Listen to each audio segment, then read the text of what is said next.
Médina Cheikh TV, notre chaîne de lumière. Médina Cheikh TV, notre chaîne de lumière. mag ñi moom la ñu tudd ni mooy wàllu barke waaw moom lañ daan jàngale ni mooy am barke sa barke kilifa nga am ko waaw sa barke kilifa nee nañu mooy nga am ko mooy nee nañu nga dem ba samp kër waaw amee ay njaboot amee lépp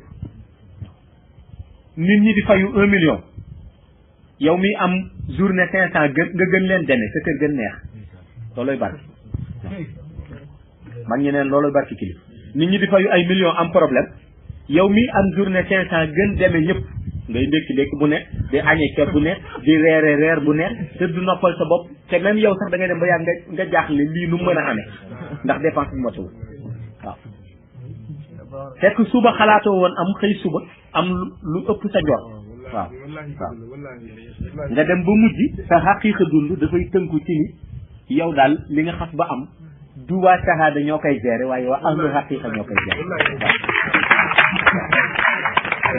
te foogoo ko woon ci la Mawlaay Cheikh Ahmad Tijaani nee na si ngay xamee ni am barke moo am solo waaw barke rek am solo barke boobu mooy defar nit ki waaw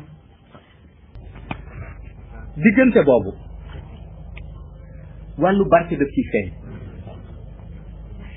te barke boobu nag di ci feeñ dana law su nekkee ci nit ki Mawlaay Cheikh Ahmad Tijaani nee na dana law ba képp koo am muy sa njaboot dana bokk ci barke boobu waaw ndax nee na barke ay degré la dafay am barke boo xam nee na ci nit ki kese la yam ci nit ki kese la yam am barke boo xam ni ci nit ki ak njabootam muy ñëmu doom yi mu jural boppam ci la yam nee na ba léegi des na mu ni am barke boo xam ni dafay jëriñ nit ki ak juróomi nit wala ak fukki nit am barke boo xam ne day jëriñ nit ki ak àdduna am barke boo xam ne ba ci àllaaxira daf leen di jëriñ am barke boo xam ne ba ci malaayika yi ak yeneen mbindeef yi daf leen di jëriñ te nit ñi ci barke kooku la ñuy jëfandikoo.